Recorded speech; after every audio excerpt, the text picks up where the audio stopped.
H1B వీసాల మీద యుఎస్ఐసిఎస్ మరొక కొత్త రూలింగ్ తీసుకురాబోతుంది సెప్టెంబర్ 24వ తారీఖు నాడు, అంటే రేపు.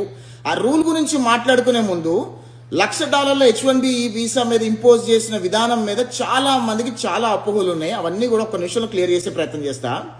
ఈ $1,00,000 అనేది ఎవరికి వర్తిస్తుంది అని అంటే, ఎవరైతే కొత్తగా H1B ఫైల్ చేస్తారో వాళ్ళు $1,00,000 ప్రభుత్వానికి చెల్లించాల్సిన అవసరం ఉంది అప్లికేషన్తో పాటు. అంటే కొత్తగా అంటే ఎవరైతే ఓపీటీ నుంచి H1B అప్లై చేసుకుంటున్నారో వాళ్ళకి $1,00,000 వర్తిస్తుంది. L1 నుంచి H1కి వచ్చే ప్రయత్నం చేస్తున్నారో, ట్రాన్స్ఫర్ పెట్టుకున్నారో వాళ్ళకి $1,00,000 వర్తిస్తుంది. ఎవరైతే కొత్తగా H1B ఫైల్ చేసుకున్నారో వాళ్ళకు కూడా $1,00,000 వర్తిస్తుంది. అది ఎప్పటి నుంచి వర్తిస్తుంది అంటే, రేపు 2026 మార్చి 31వ తారీఖు ఎవరైతే అప్లికేషన్స్ ఫైల్ చేస్తారో వాళ్ళందరికీ కూడా $1,00,000 వర్తిస్తుంది. ఎవరెవరైతే ఆల్రెడీ H1Bల మీద ఉన్నారో, H1B వీసా ఎక్స్టెన్షన్కి వెళ్తున్నారో, ఎవరైతే H1Bల మీద దేశం దాటి బయటికి వెళ్ళి మళ్ళీ వచ్చే ప్రయత్నం చేస్తున్నారో వాళ్ళకు ఒక్కరికే వర్తించదు. అంటే పాత H1Bలకు వర్తించదు, కొత్త H1Bలకు వర్తిస్తుంది అని ఆ H1B రూలింగ్ $1,00,000 రూలింగ్ చెప్తుంది. అదేవిధంగా ఈ కొత్త రూలింగ్ అంటే రేపు సెప్టెంబర్ 24వ తారీఖు యుఎస్ఐసిఎస్ కొత్త రూల్ బయటికి ఏం తీసుకొస్తుందంటే 4 పాయింట్స్ ఉన్నాయి ఇక్కడ. ఫస్ట్ పాయింట్ ఏంటంటే, ఆ H1Bని అప్లికేషన్ని 4 కేటగిరీస్గా విభజించిపోతున్నారు. Grade 1, grade 2, grade 3, grade 4. అంటే ఈ గ్రేడ్ 4లో హయ్యెస్ట్ శాలరీ పెయిడ్ ఎవరైతే ఉన్నారో వాళ్ళకి ఆ లాటరీలో 4 సార్లు అవకాశం వస్తుంది. అదేవిధంగా గ్రేడ్ 3లో ఎవరైతే ఆ శాలరీ సెట్ శాలరీ ఉందో వాళ్ళకి ఎవరైతే ఉన్నారో వాళ్ళకి 3 సార్లు అవకాశం వస్తుంది. అదేవిధంగా గ్రేడ్ 2లో శాలరీకి ఎవరైతే మీట్ అవుతున్నారో వాళ్ళకి 2 సార్లు అవకాశం వస్తుంది.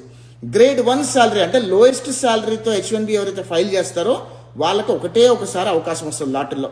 అదేవిధంగా ఈ H1B వీసా లాటరీలో పిక్ అయిన అప్లికేషన్స్ అన్నీ కూడా యుఎస్ఐసిఎస్ వాళ్ళు తరువుగా రివ్యూ చేసి అప్రూవ్ చేయాలా, రిజెక్ట్ చేయాలని వాళ్ళ డిస్క్రిప్షన్ ప్రకారమే జరగబోతుందంట. అదేవిధంగా మూడోది ఏంటంటే, గ్రేడ్ 1కి 1 టికెట్, గ్రేడ్ 2కి 2 టికెట్లు, గ్రేడ్ 3కి 3 టికెట్లు, గ్రేడ్ 4కి 4 టికెట్స్ అన్నట్టుగా టికెటింగ్ విధానం తీసుకొచ్చే ప్రయత్నం చేస్తున్నారు. అదేవిధంగా 4వ పాయింట్ ఏంటంటే, ఈ H1B వీసాని ఎవరైతే ఫ్రాడ్ చేస్తున్నారో వాళ్ళందరి మీద కూడా ఇన్వెస్టిగేషన్ అప్లై చేసే ప్రయత్నం చేస్తారు.